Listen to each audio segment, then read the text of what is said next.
You're listening to Cross Rhythms Plymouth, 96.3 FM, and online and DAB. And it's Lifelines. I've got the privilege of being joined here in the studio by a very special guest. I love Lifelines. I love doing it. I love chatting with people about their life and about their faith. And I'm really pleased to be joined by Mario in the studio here. Hi, Mario. Hello. Hi. It's great to have you here, and we've had a little bit of a chat before recording this, a little bit about your story, but let's start where we start with all of these. Tell us a little bit about the start of your life. Where were you born and raised? What was life like for you as a child?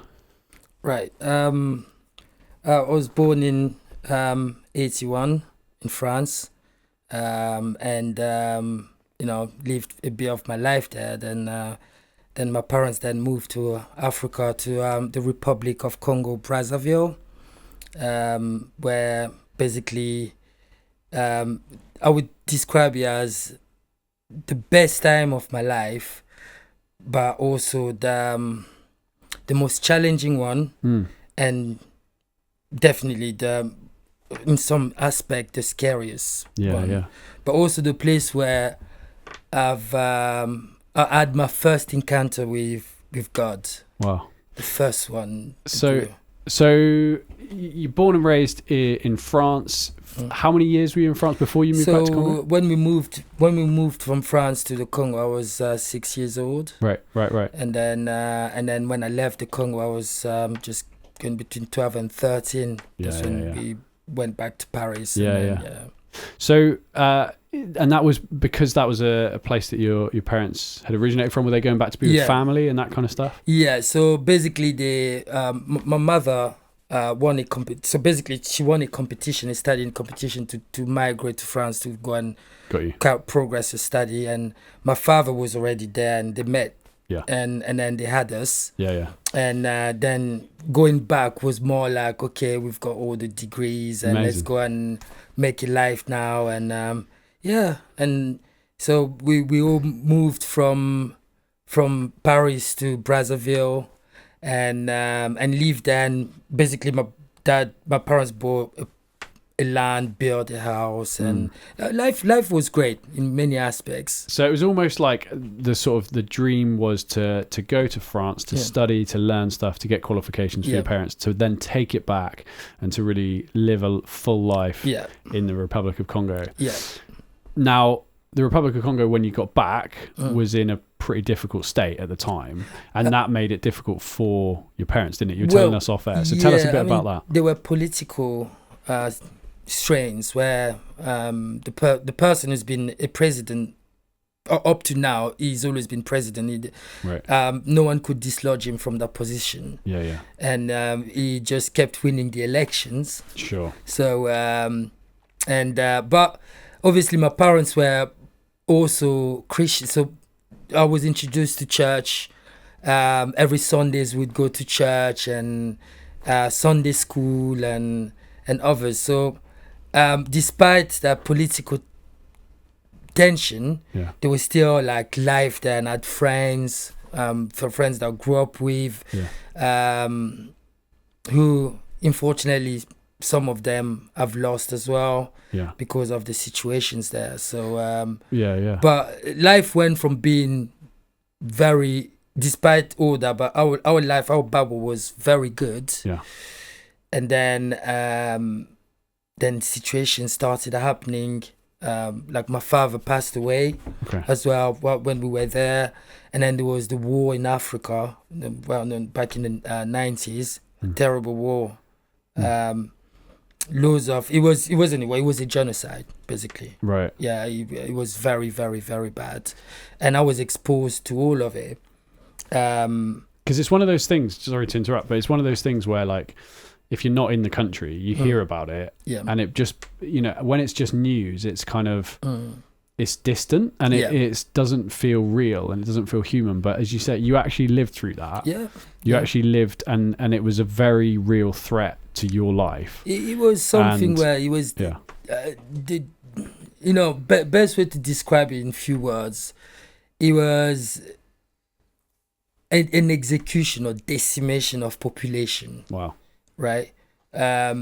Because, like, although there were rebels involved, political rebels and stuff. But the way that when they came back, when the rebels fled back after being beaten, it didn't stop there. The military were coming and just decimating people because with the assumption that whoever was 10 and above is a potential rebel. Wow. So anyone aged 10 or up was someone that they wanted to kill, basically, because they were a risk to their regime. That was the excuse, although none of these people that were being killed actually were carrying weapons. Sure. So it was just that, as you say, that was the reasons that they gave for it. And they were like, we're just going to totally wipe people out. Yeah, they were just that level. Wow. Systematically and moving. But all that was a terrible. And up to now, look, I'm 44 years old and I still, when I relay, the pictures are still vivid in my mind. Yeah. You know, but yeah.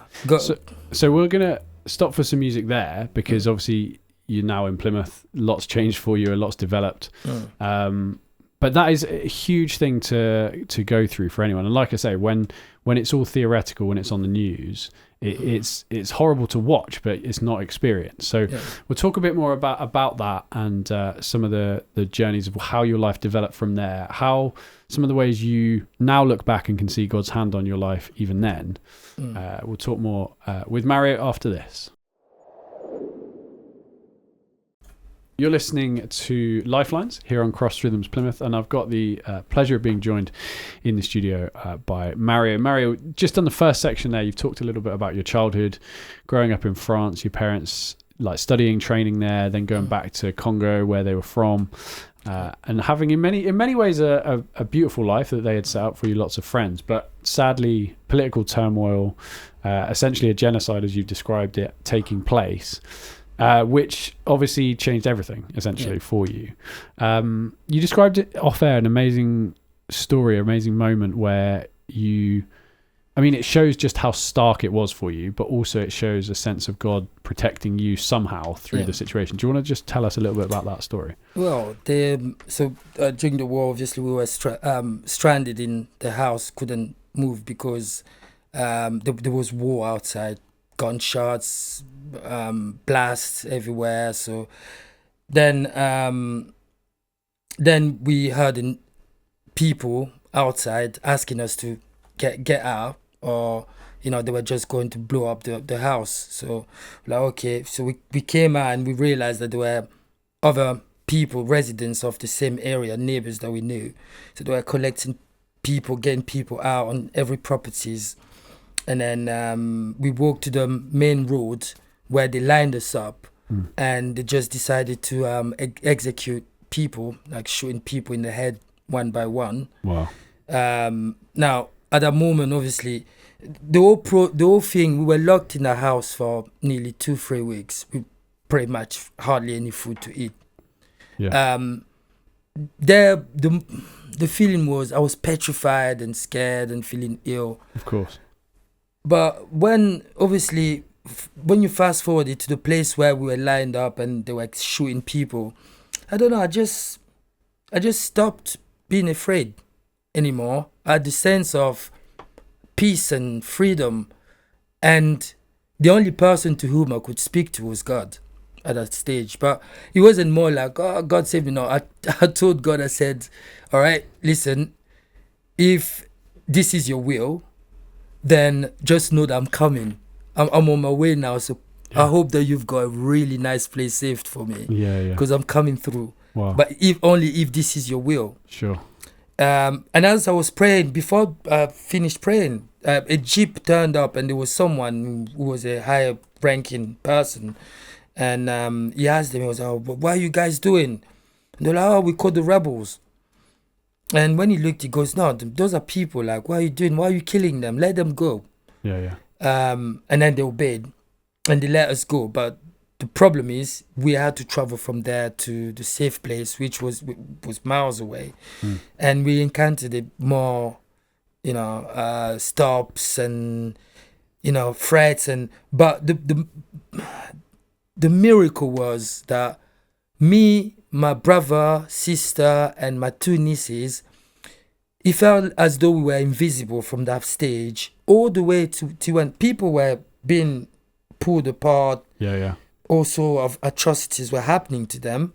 We moved from there to the safe place with no scratch, nothing. And that was a safe place you described when we were talking off air, roughly the equivalent of walking from Plymouth to Exeter. That's right. So like a big old distance. Yeah.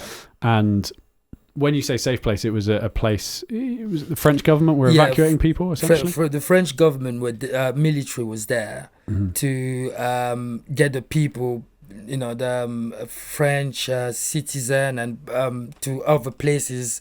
They were traveling to Cameroon, and then there was another bunker for the people in another part of the city where they were taking them safely. But you had to get to the safe place. Wow. Yeah. And somehow, amazingly, miraculously, you were able to do that. We're going to stop for some more music, pick up the conversation with Mario about what happened next and where life's gone for him in the time since.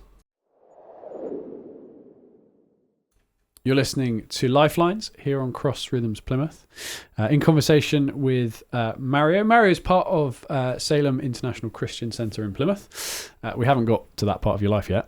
We're still you as a young person facing pretty much,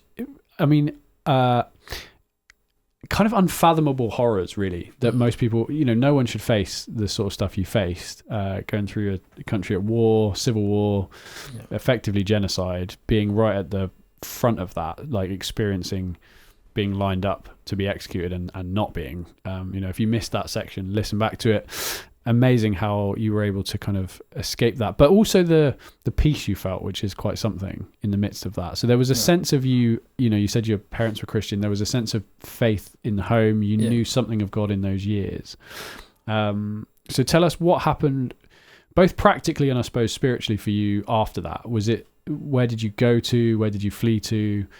And what decisions did you make as you were growing up? Yeah. So after that part, came the early teens and being a teenager. I was growing up, so literally, I kind of lost my ways. I wasn't. Just quickly, did you get back to France or no? From there we went to the next place, the city, and we stayed there for a bit. But then, obviously, with the country being so unstable after those atrocities, and the fact that even when we lived there, we were being schooled on the French curriculum, which wasn't. So I had to go back to France to carry on my study and school and stuff. So it just, after that, we went back to France and you just, I was just rolling through the motions, really thinking, obviously back then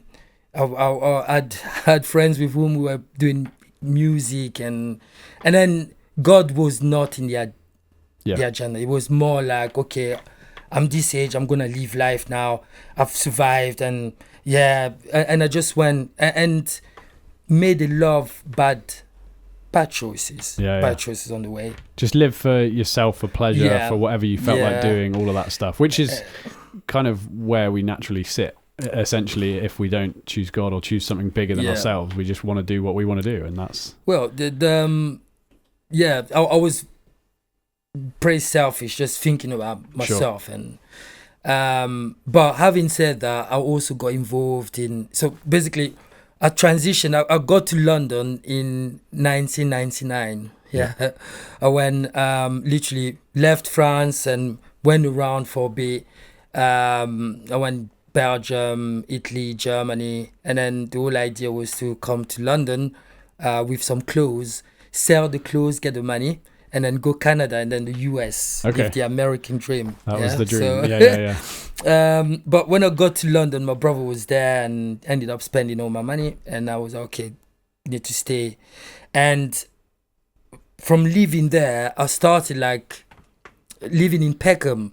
I started living life, but then I realized the reality of certain area. When you leave and then you embed yourself, then the implications, because then you start having people approaching you because they know that they're seeing you quite regularly. They know where you live, and people start talking to you, and then you start feeling that you've been put on a choice of either joining a group or being picked up. I got picked up quite a lot before to make the decision, like attacked and all that, and I'm like, okay, I can't. So is that like, are you talking about gangs within gangs, the community of Peckham?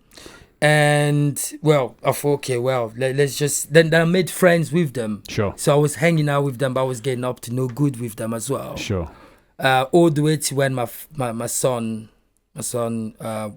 came about, and he changed everything because it brought the element of accountability. So the community you were in essentially was one where it's sort of gangland to some extent, and you're either in or you're out. You're either, you said off air, you're either predator or prey. Yeah. It's kind of dog eat dog essentially. Yeah.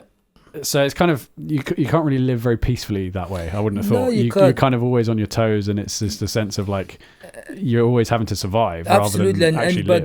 But the other part is that you have to be part of that group because. So you lose your autonomy a little bit. You lose your sense of freedom. Yeah, but obviously, then the fatherhood came and changed that. Again, God works in a mysterious way. He does.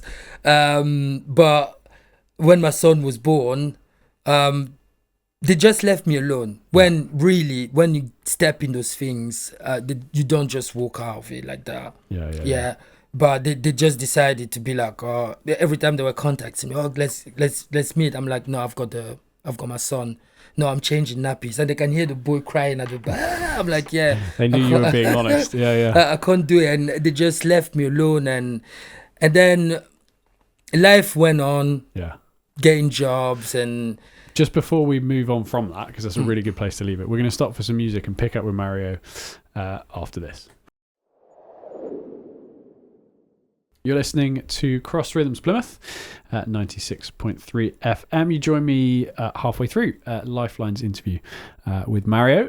Real pleasure to speak with you, Mario. Really appreciate your honesty and sharing your story through this platform. And we've covered a lot of ground. We've covered a lot of stuff that you've been through, and the ways in which God has kind of impacted your life. And kind of up to this point, as we've got in the story, like you haven't really chosen God, but he's sort of been there for you regardless. And he's just been there covering you in lots of different ways. And one of the ways which I loved, I guess if we can elaborate on this a little bit, you kind of found yourself in Peckham, in kind of subcultures and communities within that, where it's sort of gang type stuff, not great communities to be in, where it's a bit predator and prey type stuff, and you're just having to make sure you fit in and appease people essentially.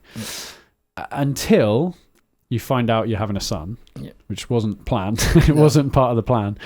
But the bit you haven't said is that you decided to be there for your son. Yeah. And it's almost like, to me anyway, listening to it, it's almost like God honoured that, because then you described in the last section that the people who shouldn't leave you alone because it's gang members and that kind of stuff, they just decided to leave you alone because they listened to the fact that you were there, being there for your dad, for your son, being a dad, changing nappies. Yeah. What did you feel at the time? Were you kind of like amazed at how that happened, or what were you feeling, and your faith? Was there any element of faith for you at the time? To be honest with you, I couldn't believe that it was that easy. Right. Yeah, I couldn't believe that it was that easy.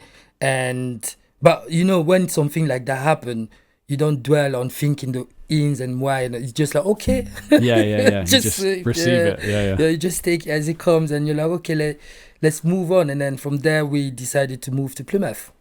Yeah. And with your son, or with my son and his mother. Yeah. We decided to move to Plymouth, and which kind of caused a bit of turmoil with my family, because I'm the youngest boy. So my brothers were like, "Oh, why are you going so far from London?"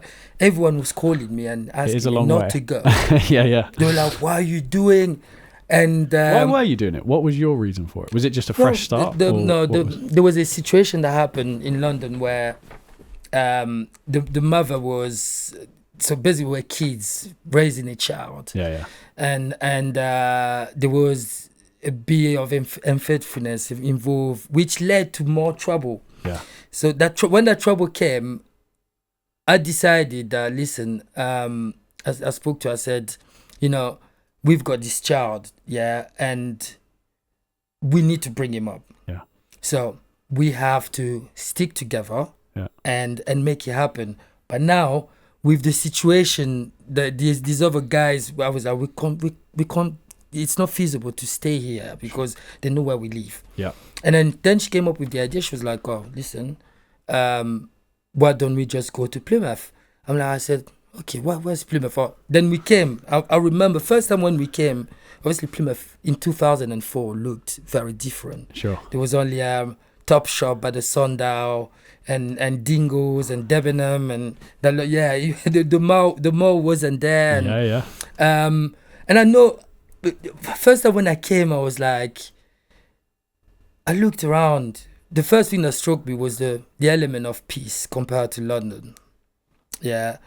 Everything the pace was different. Slower, yes. And there was even, there was not a lot of black people as well.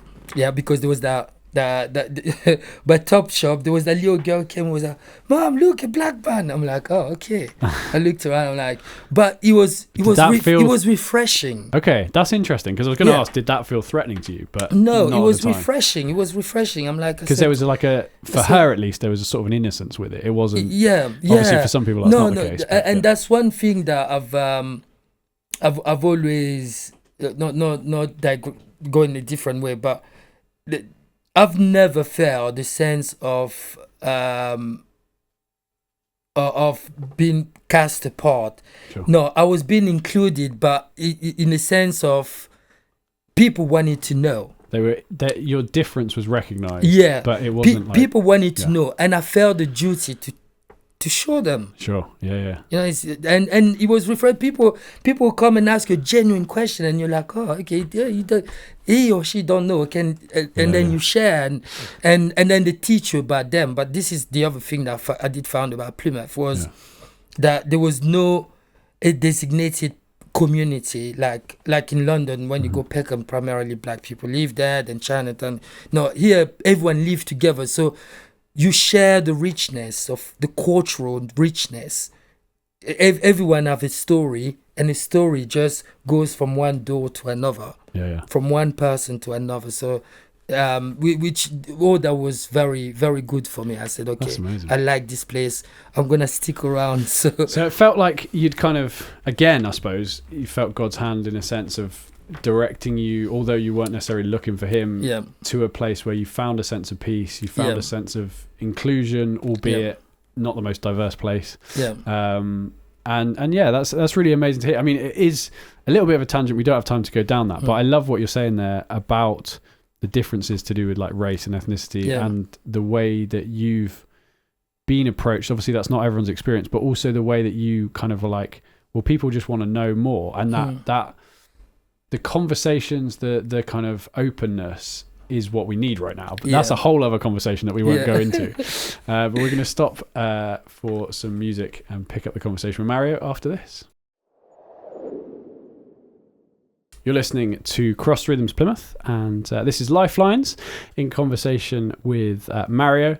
And Mario, you kind of got to the point where you're living in Plymouth. So we've got up to where you are geographically, but this was still, nearly 20 years ago or more. And you're here and you're raising your son, and faith for you though, like still not really a thing, not really choosing God. No, I was larger on the other side of the spectrum to faith. Okay. Which led to separation with my son's mother, and then I went on my own tantrum again. Things from there, just the turmoil, it was just like sliding down from the level of faith all the way down. It was a free fall, and I was just going and going and going.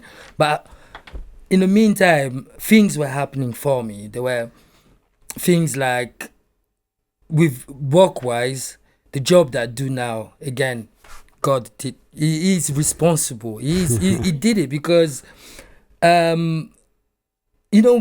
had that sense of knowing, and that was 15 years ago. I had a sense of knowing that was the job. I just knew I want to do this job. Sure.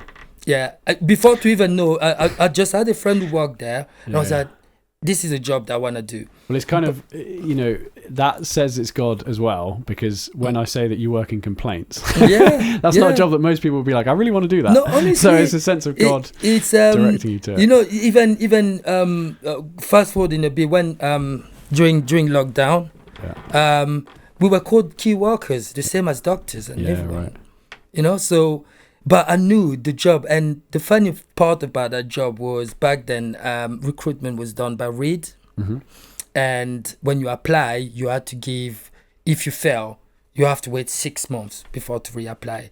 I did it 4 times, so that was the resilience. I didn't want to give. First time I applied, sent the CV. They said no.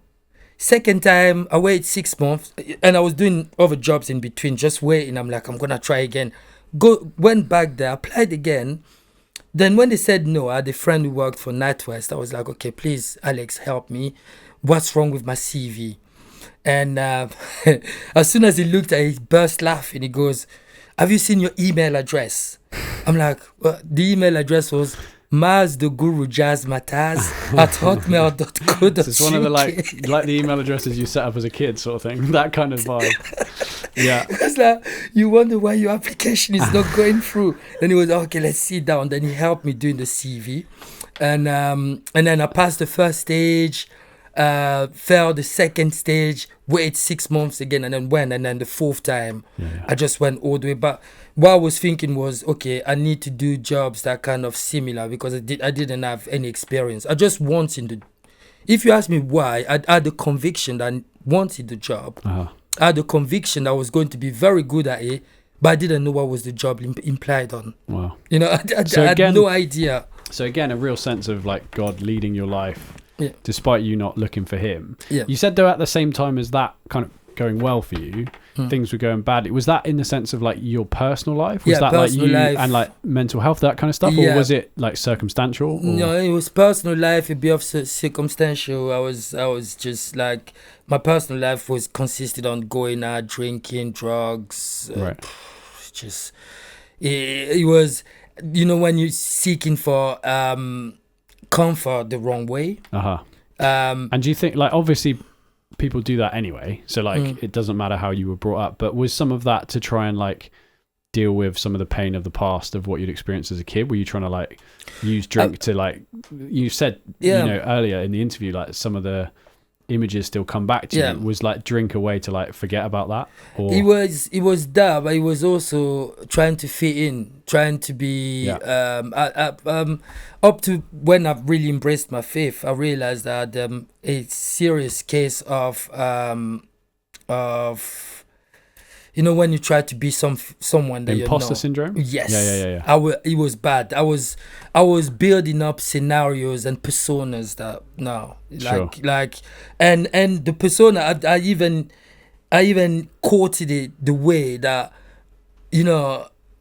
now thinking about it, I'm like that was just so fake, really fake. And out of, I suppose, insecurity of just not really knowing where you fit and how you feel about yourself and stuff. Yeah, which was the catalyst of anxiety. Yeah, of course. And it was a terrible time. Ooh. But having said that, one thing that I've always done was the career. God was helping me with job-wise. You know, that was the one thing. That was the steady thing in your life. So there was like when you're stranded in the sea and then you only got like a bit of thing to float. That was the floating bit stopping me from drowning, really. Wow. Yeah, that's amazing. Well, that's the perfect place to leave this section. We'll come back and speak with Mario in the final section and get to why it's changed around for him in terms of why he's finally decided to really follow God and what that's looked like for him. Talk more about that in the next section. You're listening to Cross Rhythms Plymouth, 96.3 FM online and on DAB, and in conversation with Mario. We've reached the final section, Mario, which is a shame. I feel like we could talk for a lot longer, but we are at the final section of this interview. And Mario, I'm going to start this section, with a really simple question. You felt God through your life, or you look back now and can see his hand sort of supporting you, helping you through your life. You didn't really choose him until very recently. So what changed? What changed first was experienced a mental breakdown 2 years ago. And then my son came and lived with me. But before that, 4 months prior to my first encounter with Salem International Plymouth, Pastor Nola works with me, so she gave me the flyer. She was like, "Oh, you need to come to my church," and I was like, "Yeah, I will." And but the flyer was, I went to put on top of the microwave, and it was just there. But every time, obviously, I walk in the kitchen and the flyer is there staring at me. I'm like, I'll go next Sunday. The next Sunday, I'll walk past. I'm like, maybe not today, next time. Maybe not today, next time. And then the day that my son came and stayed with me, I was bored. There was nothing to watch, no football, nothing. I was like, okay. I looked at the time. I'm like, okay, instead of just being sat here, I've been meaning to go to that church. Meanwhile, before Salem, I was going to other churches before, but it's always been very casual, like just a Sunday service, and then I get up and leave. Yeah. But that day I was like, okay, no, I need to go now. Let's just try, because my son is coming at 2:00. Here he says that the service is from 11 till 1. I'm like, yeah, it's gonna be over. I'll be back home. And I still remember, it's still fresh in my mind. I've been there for over a year now. The first time when I walked through that corridor, and then I stood there and I was listening to FGV, the singers, yeah. I'll tell you one thing. I felt as though I was somewhere angelical. I felt the presence of God. The service, I was literally just, my eyes were wide open, yeah. And the service felt as though it was only 10 minutes. Yeah. Because everything was just so palpable, so vivid. Yeah. And then I went to get my son from the coach station, went back, and I sat down and started like diluting. I'm like, okay, well, I said, let's go again next Sunday. The following Sunday I went, and then the following Sunday, and then the following Sunday.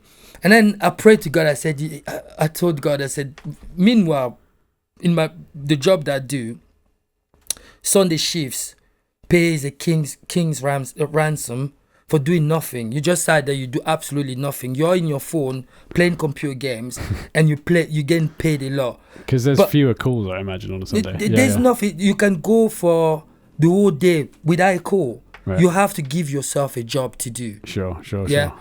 But I sat down, I was like, after the 4th Sunday, I said, okay. I said, God, now I feel as though you're telling me that I've got a decision to make. It's between this money or you. But I'm like, but the choice is clear. I can't stop. It was like I was being pulled. And I said, I promised myself, I said, okay, the way to show you that I'm devoted, I'll not work on Sunday. Sunday, my job will be to be in church. And whatever job is in church, that will be my job. So I started taking on jobs like drying the sanctuary, setting up the church, doing everything in a way that, I went from that to feeling as though I'm working with the Holy Spirit, like God is there and I'm having conversations and we're having a blast. Yeah. And I went from that to being an usher. And I'll tell you one thing.